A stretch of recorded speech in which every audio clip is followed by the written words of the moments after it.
Problems faced. अब जब discovery हो गई एक सिविलाइजेशन की, हमें पता चल गया कि ये सिविलाइजेशन खत्म हो गया है, तब आता है ये लास्ट पार्ट इस चैप्टर का दोस्तों, कि ऐसे क्या प्रॉब्लम्स फेस करे होंगे लोगों ने जब ये लोग एक सिविलाइजेशन की डिस्कवरी कर रहे थे। तो let's understand one thing very nicely over here. जब हड़प्पन सिविलाइजेशन को डिस्कवर करना शुरू करा था लोगों ने, तब इसमें कुछ प्रॉब्लम्स दिखने लगी। वैसे तो this civilization had its extent beyond the modern boundaries. आज ये एशियन सब कॉन्टिनेंट पेनिनसुला एक ऐसे अलग अलग भागों में बट गया जिन्हें हम इंडिया, बर्मा, बांग्लादेश, पाकिस्तान, अफगानिस्तान बुलाते हैं। बट ज्ञात रहे, initially the whole landmass was a single area. अब ये हड़प्पन सिविलाइजेशन जब आया था, तब ये इंडिया, पाकिस्तान, अफगानिस्तान जैसी बाउंड्रीज नहीं बनी थी। तो इस सिविलाइजेशन का जो एक्सटेंट था, ये बाउंड्री टू बाउंड्री फैला हुआ था। धीरे से 1947 आया। मैं आजादी की बात नहीं करूंगा, लेकिन यहां पे पार्टीशन जरूर बोलूंगा दोस्तों, क्योंकि पार्टीशन में हुआ ये कि major Harappan sites they went into Pakistan.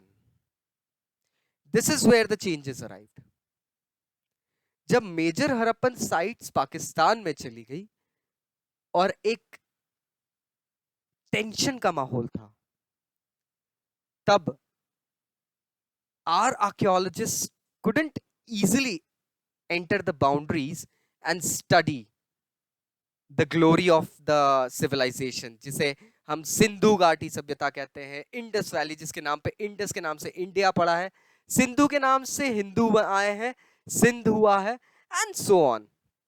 So once this thing happened, Indian counter part जो इंडियन आर्कियोलॉजिस्ट थे, इन लोगों ने शुरू करा इंडियन मेनलैंड में हड़प्पन सिविलाइजेशन के एविडेंसेस ढूंढना।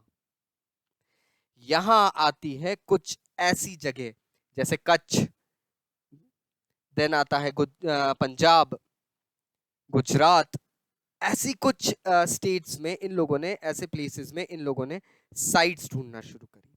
कुछ फेमस साइट्स उभर के भी आई, जैसे कलिबंगन, लोथाल, धोलावीरा। ये कुछ ऐसे टाउन्स और ऐसी साइट्स निकल कर आई जिनमें हमें क्लियरली दिख रहा था कि हाँ, इसका एक्सटेंट काफी हद तक फैल चुका है। 1980s तक देखा जाए तो इंटरनेशनल आर्कियोलॉजिकल सोसाइटी भी इसमें बहुत अच्छे से एंटर कर चुकी थी। लेकिन प्रॉब्लम यहां आती है कि जितने आर्कियोलॉजिस्ट इस स्टडी में एंटर करते हैं, उतने माइंडसेट्स भी मिलते हैं। We should remember one very important thing. कोई भी आर्कियोलॉजिस्ट होता है जो, वो पास्ट टू प्रेजेंट कभी भी स्टडी नहीं कर पाता है, वो प्रेजेंट टू पास्ट ही जाता है। फॉर एग्जाम्पल आप देखिए, आपने मैं इसी चीज के ऊपर एक एग्जाम्पल देता हूं आपको। प्रॉब्लम्स यहां आने शुरू हुए थे कि लोगों को लॉजिकल और रिलीजियस वे में चीजें इंटरप्रेट करना पड़ी थी। अब सील देखने में आती है, कुछ सील्स देखने में आती है, वहां पे आपको फीमेल फिगर्स दिखते हैं और कुछ मेल फिगर्स दिखते हैं। एक सील काफी फेमस थी, उसमें दिख रहे हैं एक योगी, उस पर आप सिटिंग देयर, एंड उनके आसपास बहुत सारे एनिमल्स हैं। अब वैसे ही एक और सीन देखने में मिलता है, that is about basically it's about a female idol. अब ये फीमेल आइडल जो है, that is she is basically depicted as a figurine. लेकिन यहां आप नोटिस करिए, हमारा देश भारत काफी हद तक फीमेल गॉडेस डाइटीज को पूजते आया है। हमारे यहाँ काली माता, हमारे यहाँ दुर्गा माता, हमारे यहाँ लक्ष्मी माता, and various goddesses have existed in the mindsets of people.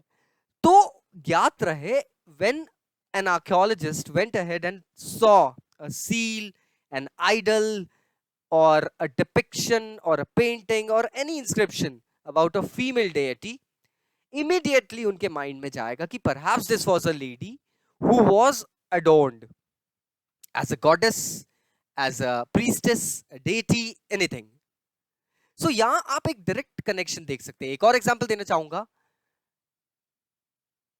Rigveda में रुद्र नाम से एक डेटी का डिपिक्शन है. अब आप देखते हैं हिंदू कल्चर में Shiv ji, Lord Shiva, let's call him like that, को इनिशियली रुद्र भी कहा जाता है उनके रौद्र रूप से. तो लॉर्ड शिवा को रुद्र कहा गया है. और यही रुद्र का डिपिक्शन हम हरप्पन सील में भी देख सकते हैं. that there is Rudra sitting with his long arms, perhaps एक तीसरा नेत्र, and having bull and tiger upon his side, and yes, he's Lord Shiva. लेकिन दोस्तों ऋग्वेद में कहीं पे भी ये नहीं कहा गया है कि Rudra was somewhere related to animals. तो एक confusion of आइडेंटिटी आ जाता है, इंटरप्रिटेशंस आ जाते हैं.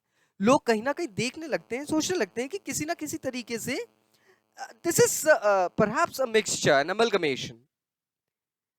तो यहां पे फिर एक नेचुरल फिनोमिनन बताते हैं कि perhaps he was a yogi. जो सील में दिख रहा है वो एक योगी या एक shaman है.